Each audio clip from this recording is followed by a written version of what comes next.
Hi, I'm Jen Rubenstein. I'm deeply honored to be receiving this year's APSA/IPSA Theodore J. Lowi First Book Award for my book Between Samaritans and States, The Political Ethics of Humanitarian INGOs.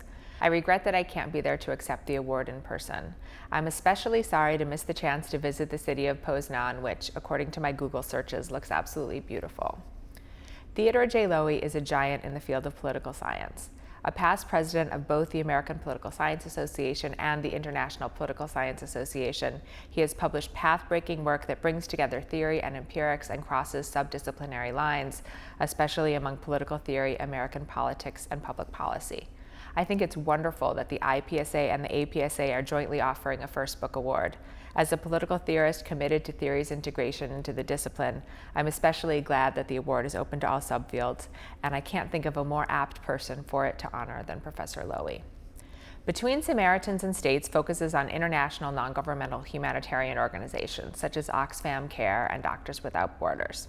While supporters of these organizations laud them as heroes or do-gooding machines, their critics condemn them as, among other things, unaccountable to their intended beneficiaries, blindly technocratic, and tone-deaf to how their actions are perceived by local people. In contrast to both of these perspectives, I argue that we should view humanitarian INGOs as political actors that regularly face daunting ethical predicaments that require deep moral compromise. I offer a detailed conceptual map of these predicaments and examine some better and worse ways for INGOs to navigate them.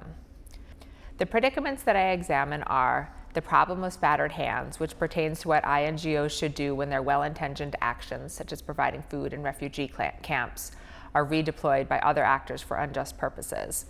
The cost-effectiveness conundrum, which involves whether INGOs should try to save lives as cost-effectively as possible or also pursue goals the accomplishment of which is more difficult or impossible to measure, such as helping people die with dignity. The quandary of the second best, which considers to what extent INGOs should pursue their own objectives versus stepping back and supporting first best actors. And the moral motivation trade-off, which involves whether INGOs should use whatever images generate the most donations or limit their use of misleading or exploitative images. I argue that three aspects of INGOs are especially important for figuring out how they should navigate these predicaments. They engage in conventional and global governance, albeit to a limited degree. They have other political and discursive effects, for example, exacerbating conflict, and they're sometimes second best compared to other kinds of actors, such as governments. Together, these features suggest that INGOs should navigate the ethical predicaments they face in what I call a pluralist consequentialist mode. They should focus on the consequences of their actions and omissions, rather than their intentions or the intrinsic value of their actions.